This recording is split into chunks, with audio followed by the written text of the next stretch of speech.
Did you know that since 2020 there has been a total number of 9 successful military coups around the African continent, which confirms that military coups have become fashionable these days in Africa, especially in West Africa.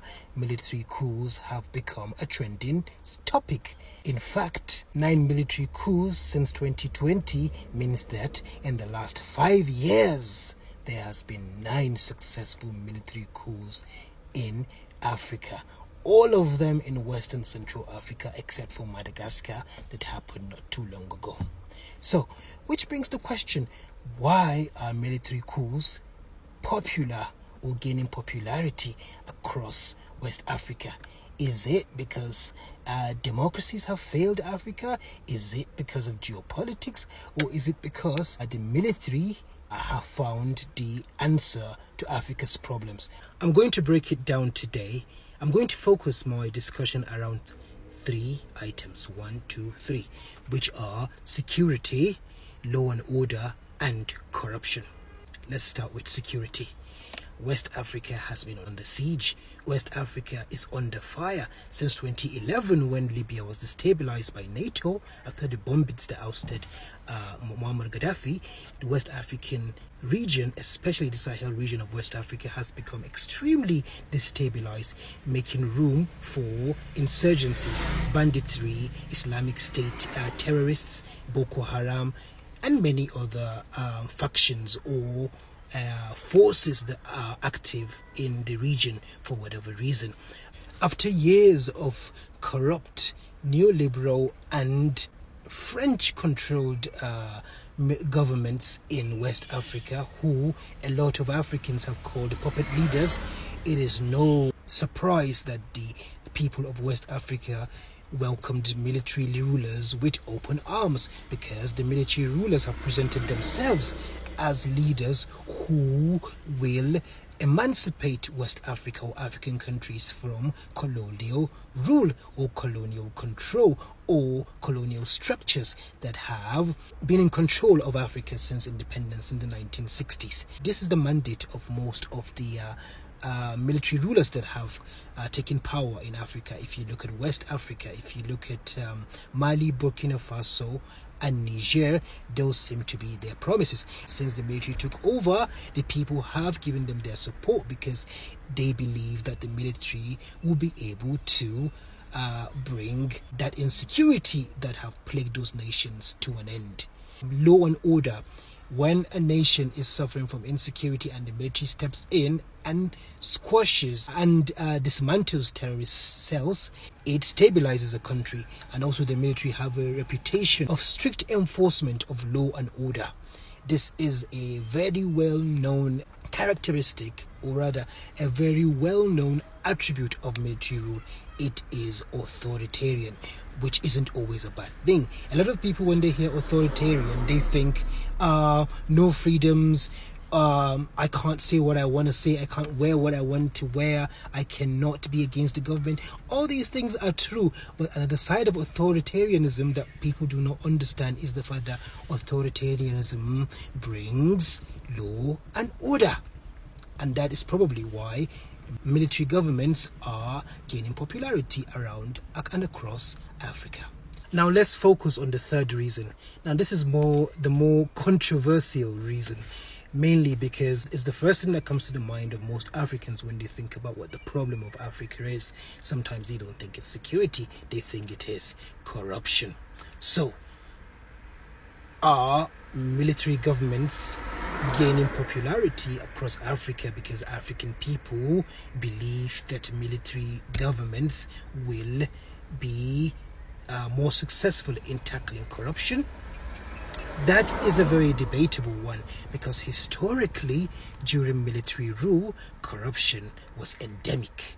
The only difference is that in historic times, when the military was in control of a lot of African nations during the Cold War, corruption was always centered at the top, meaning that only the elites were corrupt and the military rulers and those who they have elevated are corrupt. But everyone else, from government officials all the way down to the common man and woman like you and me, have to follow the rules. We had to follow a strict guideline. We obeyed the law, and we just looked up at those who were corrupt, but we weren't particularly allowed to partake in corruption. And even if we did, it wasn't excessively the way the people at the top did it.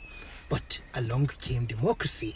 Since democracy came to Africa and a lot of African countries, the funny thing is, it decentralized corruption, and in a twist of faith, the sin of corruption became democratized during democracies, which basically means that corruption is no longer the sport of the wealthy and the elite and the people who are in high government positions. It meant that corruption, since African nations became democratic, trickled down, meaning that every government official, every public servant, including the common man, even me and you, are often forced to partake in corruption in order to navigate our daily affairs within the African continent.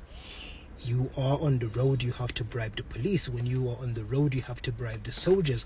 When you are on the road, you have to bribe the road safety officials. You have to bribe everyone, including clerks at government parastatals, including junior level government officials, in order to get your petition heard by the appropriate authorities.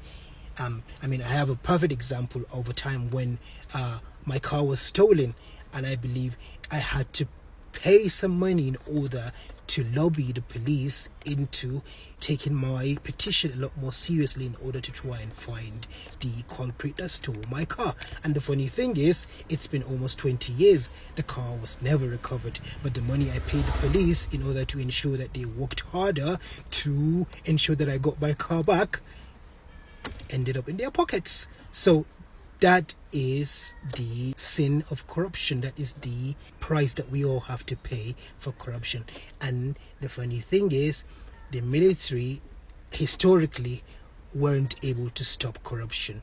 They centralized it, meaning that only a few people partook in corruption, while now corruption is endemic. So will the military be able to solve corruption?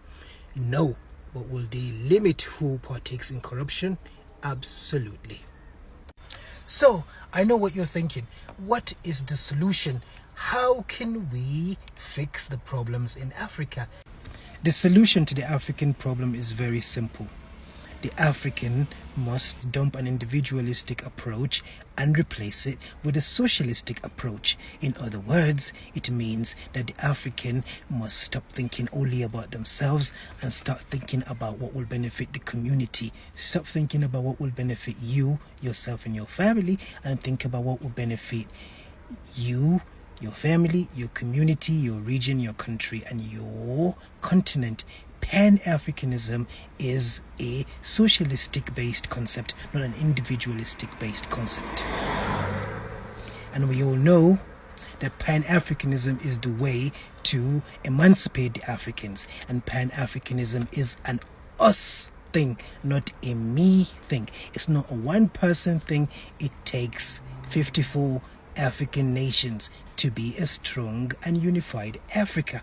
So I say all this to say that in order for us to stop being economic slaves, in order for the African man and woman and child to stop being literal slaves, and in order for African people to emancipate themselves from the clutches of exploitative external forces, African people must start putting African people first, not just the African person first. In other words, you should always be socialistic in nature. You should always be community focused. You should always be Pan-African in your decision making. Pan-Africanism is socialistic in nature, not individualistic. Individualistic concepts and individualism, although it has its moments, has a major flaw, which means that the individual becomes susceptible to selfish interest. The individual becomes susceptible to corruption. How do you tackle corruption? By putting not just yourself first, but everyone else first. Socialistic concepts are more just, they are more fair, and they are the right thing to do. A socialistic concept focuses on equality, fairness, and justice for all, while an individualistic concept focuses on fairness and justice for me. An individualistic approach focuses on fairness and justice for the individual, not the community, not the region, not the nation, and certainly not the African continent.